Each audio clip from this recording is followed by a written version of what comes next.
If we pull this off, we reset the relationship from the governed to those who govern. So as you can imagine, this is a very important time in the industry. And on that note, I'd like to welcome up the next panel to the stage, Game on Web3. New use cases and the revolution in gaming and success metrics. And I'd like to welcome the speakers to the stage.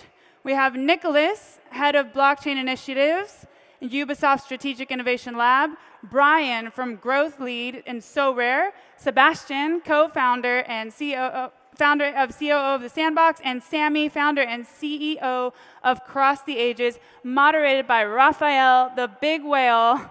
A big round of applause, ladies and gentlemen, for the next panel.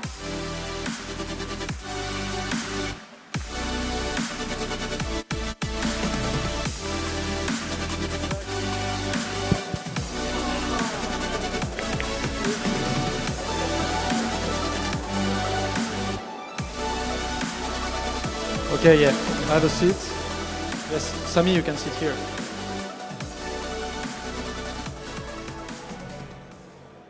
So, good morning, everyone. GM, as we say in the crypto space. Thank you very much for being here with us. 3 billions. When I say 3 billions, what do you think I'm talking about?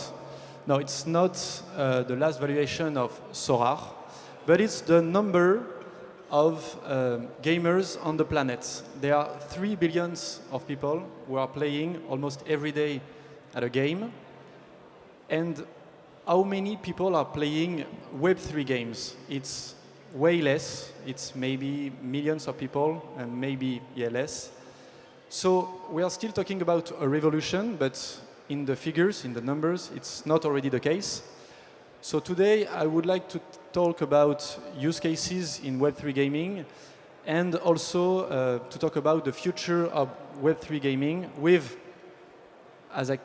we should say, the Avengers of the Web3 space and gaming space.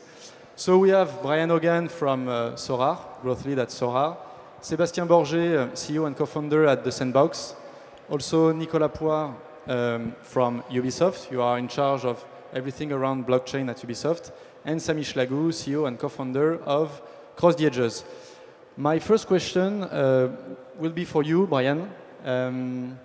When we talk about Web3 gaming, what we are talking about exactly, and what do we need Web3 in gaming?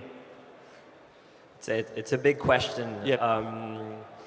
So, gaming is like a 200 billion industry in terms of revenue. It's bigger than the music industry and the film industry put together. And like 100 billion of that 200 billion industry is actually spent on in-game items. But the reality is that when you buy an item in a game, what do you truly buy? What do you truly own? If you buy an item in Fortnite, you basically rent out a costume, and you can't really own it, trade it, gift it away, use it in another game, etc. So the promise of Web3 games is a promise around the items in these games, and the promise of truly owning these items, truly doing whatever you want with these items, truly being able to use these items elsewhere than in that gaming ecosystem, and that's kind of the holy grail of Web3 gaming. And in the context of Sorare, that's being able to trade your Sorare cards elsewhere than in Sorare, being able to use these Sorare cards in other games than Sorare's game. We had an experiment with Ubisoft 2 years ago where you could use your Sorare cards in a Ubisoft design game.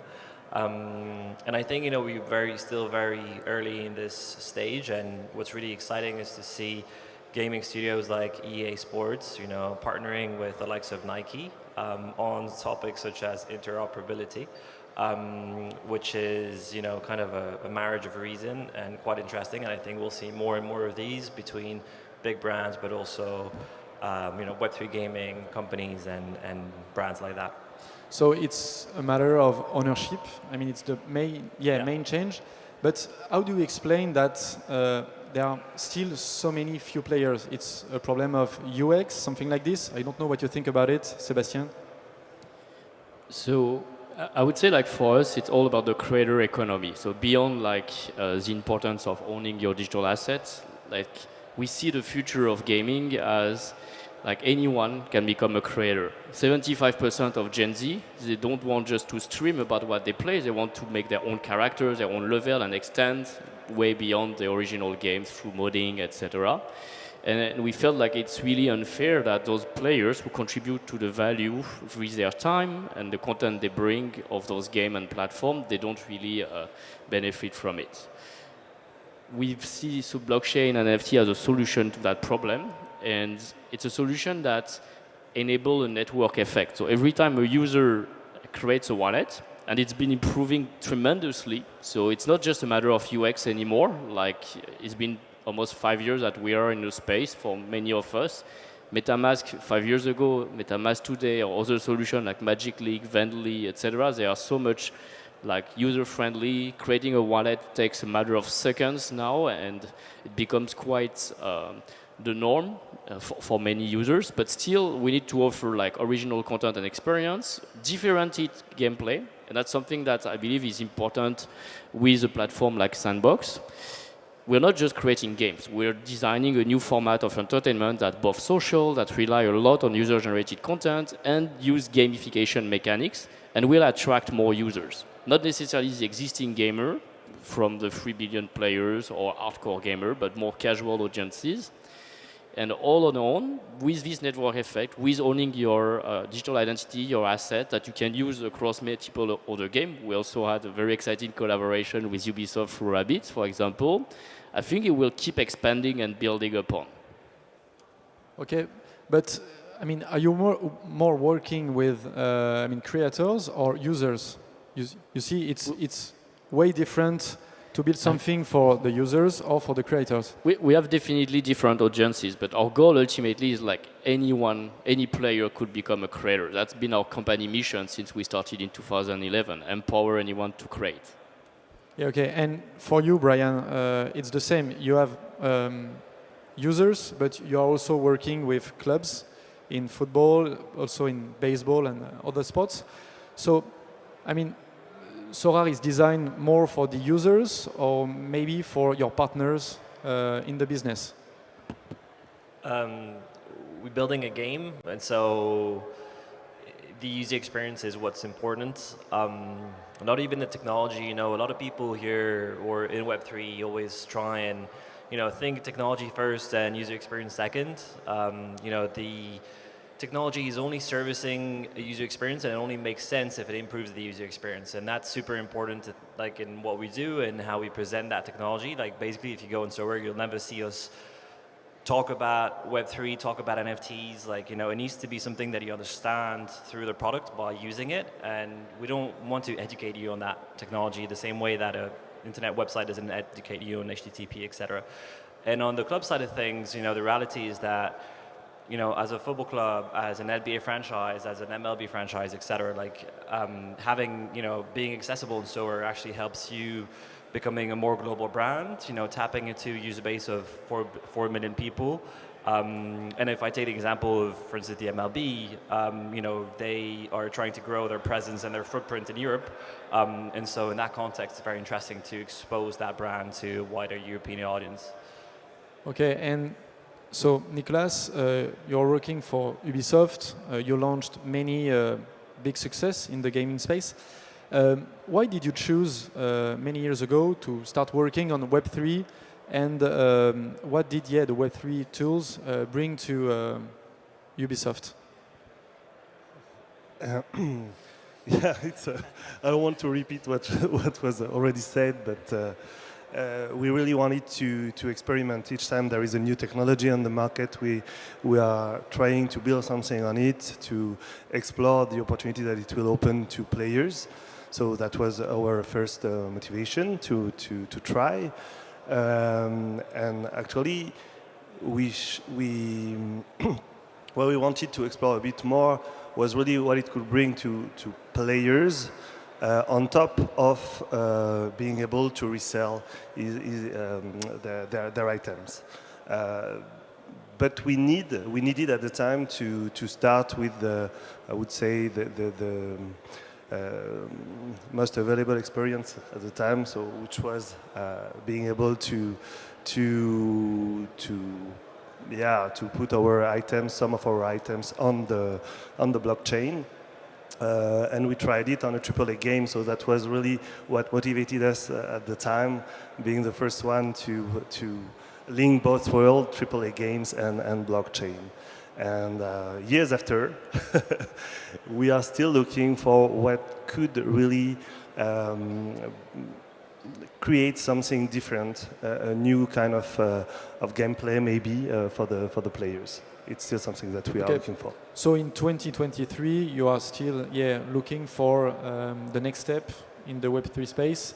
And I mean, is it hard in 2023 to go forward on crypto, especially in the traditional gaming company?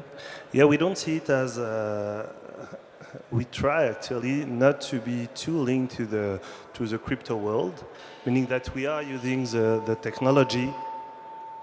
Sorry for that.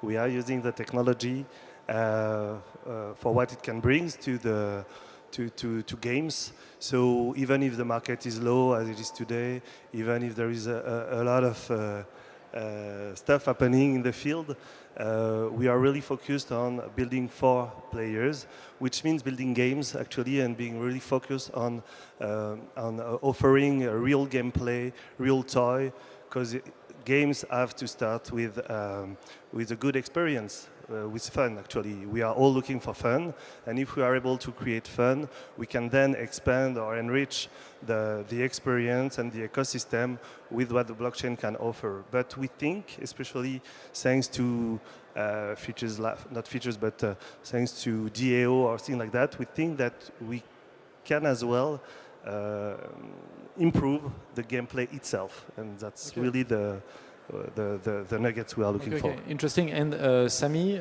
so you launched Cross the Edges. I remember the first time you explained me how it's working, you emphasize the fact that you really want to have something very useful, with a nice design, I mean a real game, and not to be focused on the technology. I mean, can you explain a little bit more why you decided to do something like this? Maybe a better game than a better Web3 game? Hi everyone, super excited to be with you today. Yeah, like I said when I met you the first time, for us, and as my CGO is saying every time, the difference that we have today when we have like a gaming in Web3 is exactly the model that we have with the BlackBerry to the iPhone era. We today want to create the most easy experience gaming, for the user. Users don't need to understand how a wallet will work. They don't need to understand how the process will be, how burn, how bridge. More we're gonna do it simple, more it's gonna be easiest for us, to bring people. Also, to build a good game and real experience, and you can see it with the Sandbox and like all the other good game. It takes time. We can't build a game like in 6 months or 1 year. At least it takes minimum of 2 to 3 years to have something sustainable. And yeah, actually we spend a long time to develop our game, to develop the IP, to develop the lore, to found artists. And like it took you something like 2 or 3 years, right? Yeah, 3 years. We start in end of 2020. And yeah, actually we launched the game the 29 March. So it's... Okay, and how many players do you have at this moment? So now we're reaching 12,000 daily users, almost 60,000 weekly, and we already made like 180 to 200,000 downloads. Okay, so it's, I mean, interesting, but it's not so big at this moment. Yeah. Completely compared to, I mean, traditional games. How do you plan to increase your fan base and the number of your users? So actually, we do it step by step. We're reaching almost 5 to 7K download per day. So this is quite good. The only thing now is to be sure that the retention will be high and being able to have more and more players. We know that people from Web3 and people from Web2 are completely different. We have today more people from Web2 than people from Web3. We have like more or less like 12 to 15% people owner of NFT. And more we do the experience simple, more we'll have like a new user come. So obviously, and indeed, this situation and this current market is not like the best to evolve on that. However, it's like a good step for us to still reaching more and more people and building, year after year, like month after month for now, but year after year. Okay, and it's for you, Nicolas. When you see those Web3 games, do you think that in the coming years they will replace the traditional games, or are Web3 and Web2 games will coexist in the same field? Yeah, and I would say that even the goal is not to say Web3 games in a few years. I agree. There's no such thing as Web3 games, actually. Yeah, exactly. No, because what Sami mentioned, actually, it's the way you build games. So Web3, Web2, again, it's the main difference is that it's the kind of philosophy that is behind in terms of business model, monetization. For now, again, we are all looking for the next step, how to use this technology to make it even more social. I think that's the real goal. So no, in the coming years, I think there will be no real difference. Maybe in terms of market, but as today there is the gaming market is big, but with a lot of segments, and so there is a lot of different kind of players. They are not looking all for the same kind of experience and for the same environment in which to play. Some are really social, some are solo, some love shooters, some love real idle games on mobile, etc., etc. So it's completely different. We are seeing a lot of experiment in the Web3 field, trying all different genres of games. And I think the question, and as Sami said, for now the audience is a bit different and is not expecting exactly the same kind of stuff. But in the future, I really hope that it will be no more this kind of the difference like that. Yeah, go ahead, Brian. I think Nicolas is pointing out to the fact that I don't think gamers like the term Web3 games or NFT games or NFT in games, et cetera, and because there's this level of it's speculation, it's bad, it's like against the environment, etc.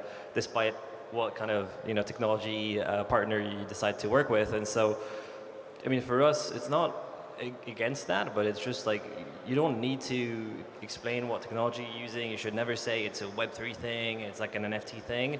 And actually, my maybe question to Sami is like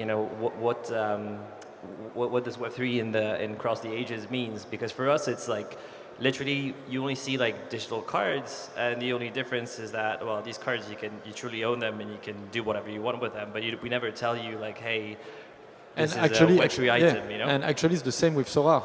You never say that cards are NFTs and you use the blockchain. Exactly. So yeah. So we say it at some points.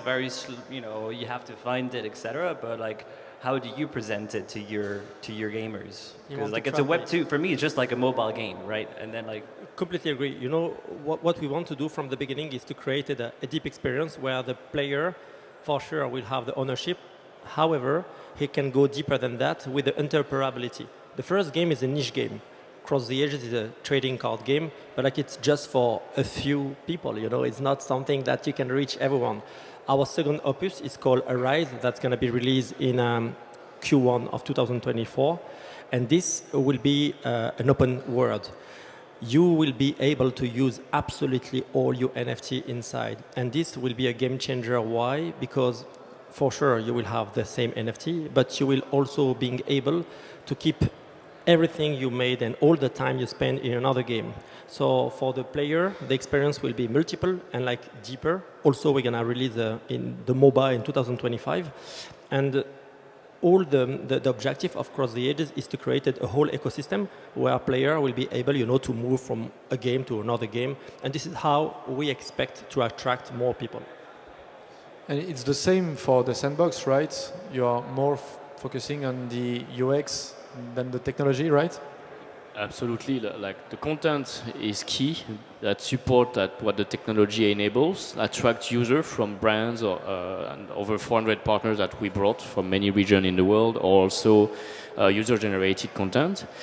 But ultimately, it's all underlying. Like you don't know, or you don't always think about like I'm playing with an NFT. I'm just playing with a content. And the cool thing is that content I didn't necessarily intend to play with it in the first time. It's like an added benefit. It's more utility for my virtual good or digital asset, as we tend to call them.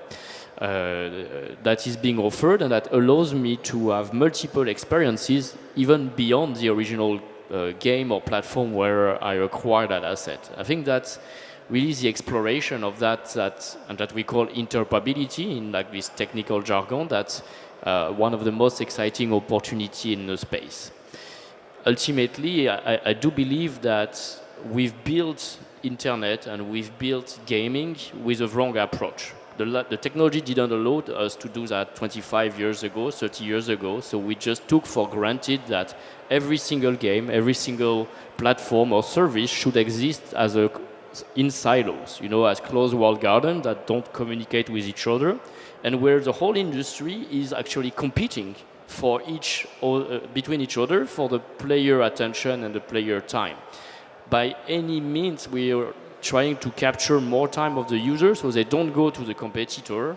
So like we can maximize our own monetization, and every dollar they spend in our game instead of your game was actually a good thing. That's all wrong. And ultimately that's not in the benefit of developers, it's not in the benefit of players, and not in the benefit of platform ultimately.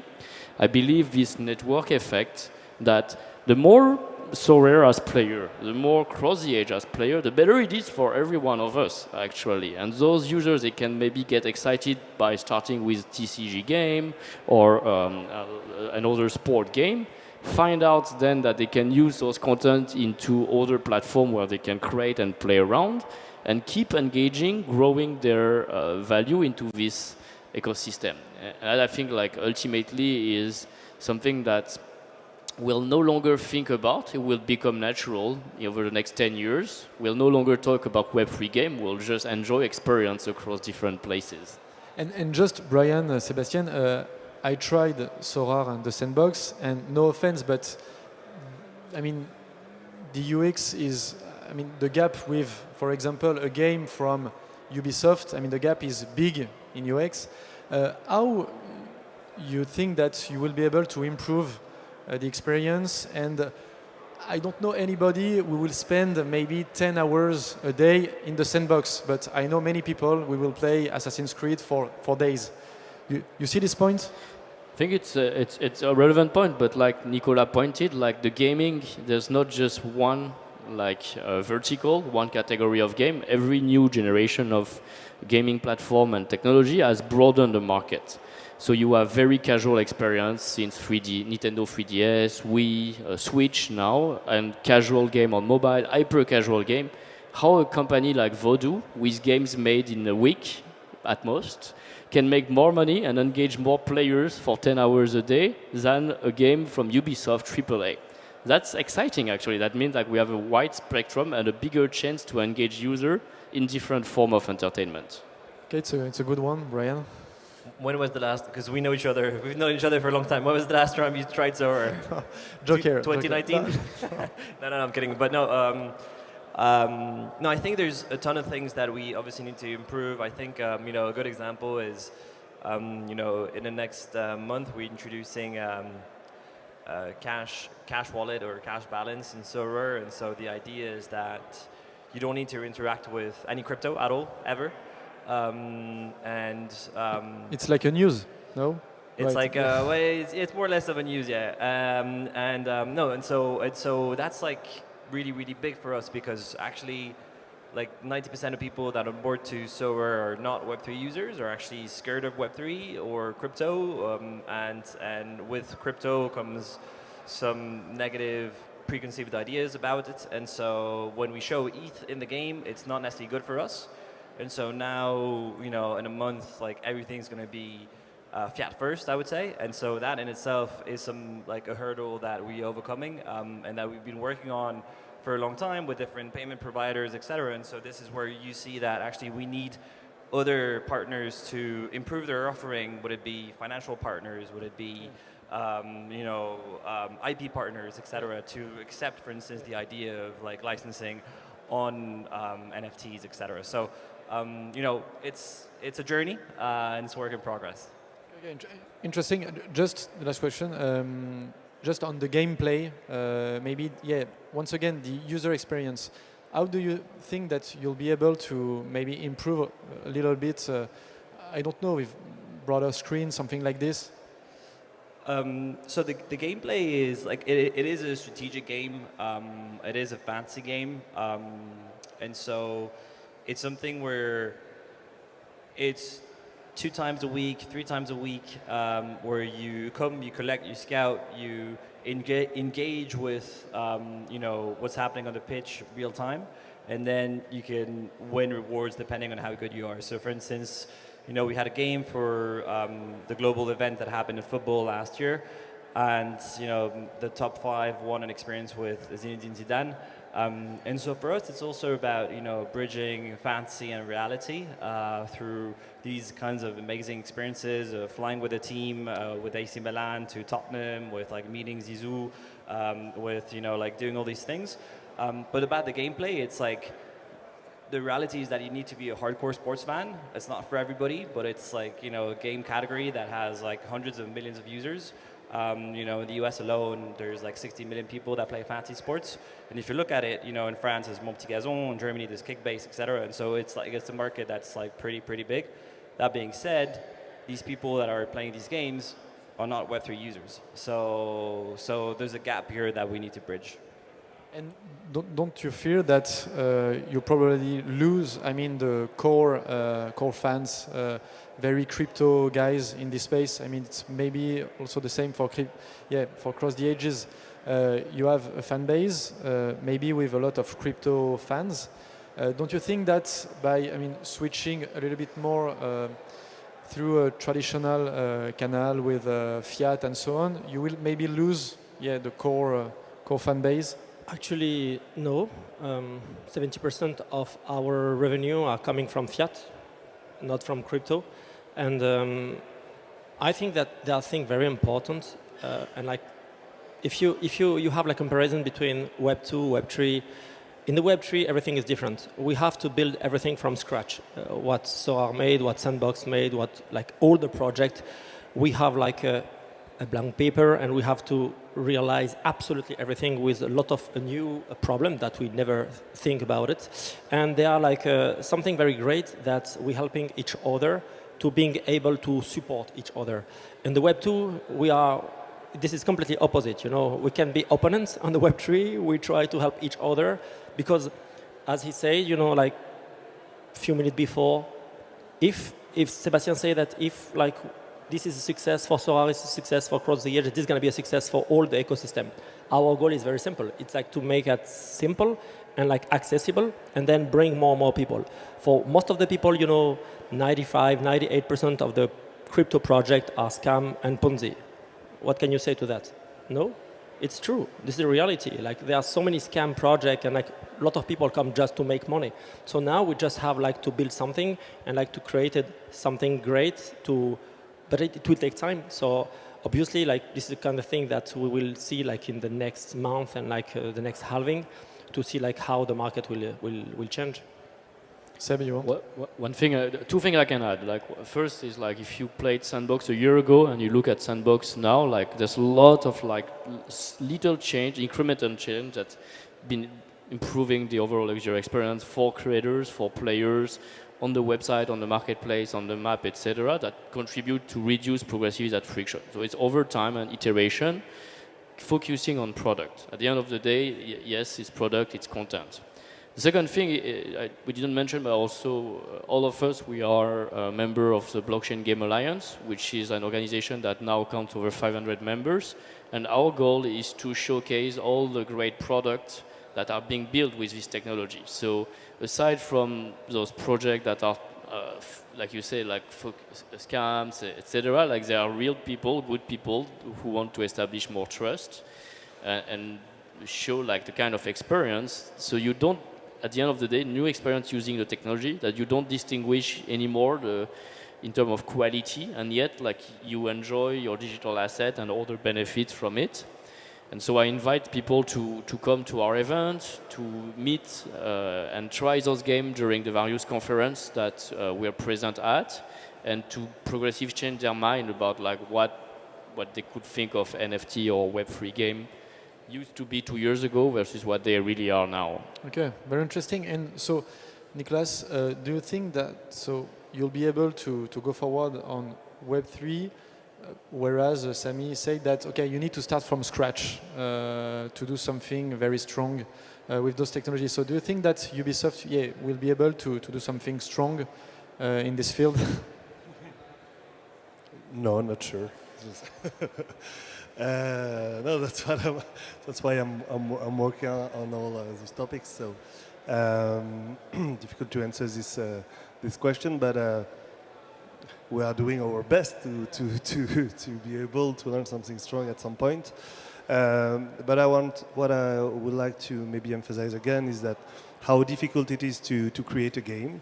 For the past years, actually, there were a lot of teams trying to build games without any experience of it. So they were quite proficient in blockchain, but the blockchain was a technology which was being built with the whole ecosystem. So it was a difficult part per se first. Then they tried to build a game very difficult without any experience. And maybe what is changing, except for some teams that were able to increase the quality of the project, what is being to change, I think, in the next 2 years, is that we will see very, very strong project coming on. Because the past year, 2022, there was something like $8 billion invested in games, just Web3 games. So 8 billion, it's a lot. Even for the whole gaming industry, it's really a lot. I think it's a third of all investment. So I'm pretty sure that we will see strong experience, strong games, and there is a lot of discussion around should we work on AAA games. No, in my opinion, it's too soon. It's really too soon. The public is not really ready for these kind of features to understand what it is about.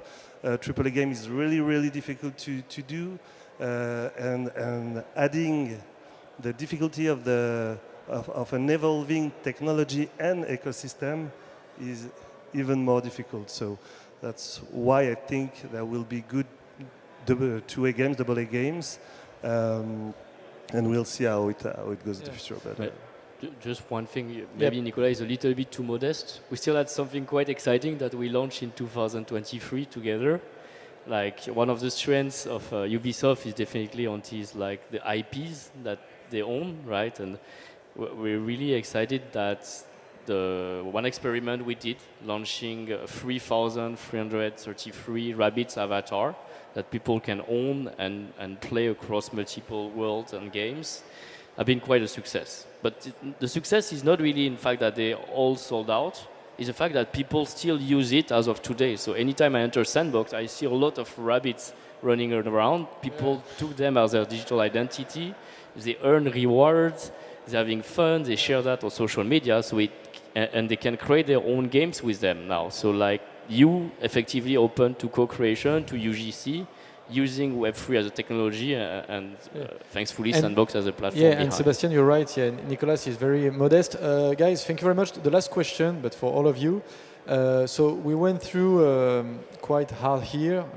I mean, the last 12 months were quite hard for the whole industry. What did you learn from the last 12 months?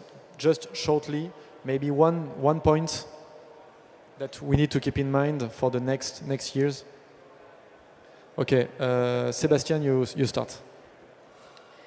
I think like you have to stay consistent, keep building, and what I learned is like basically this gaming industry kept expanding, even though like what we thought like crypto market and tech market were crashing. So the volume of NFT transaction still went up back to a certain level that's quite significant, and there's new games available, more players than ever before, and people who are entering the space for I don't know if the right reason, but for reasons that are more related to the gameplay and the product that maybe what they used to be before.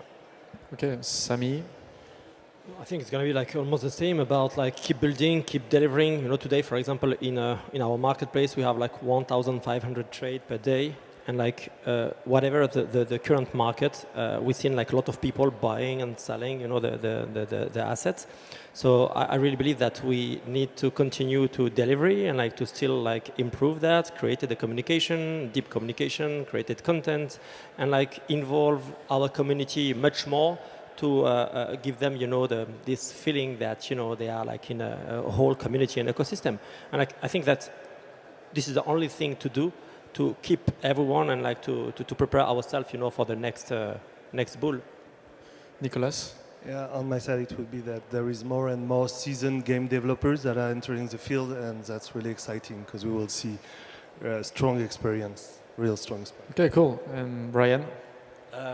To come back to what you said earlier in the introduction, I think I learned that we're still early and that it's going to take time before we see mass adoption of games with items that you can exchange in it. And so keep building, keep improving these games and keep trying to attract Web2 audience to these games.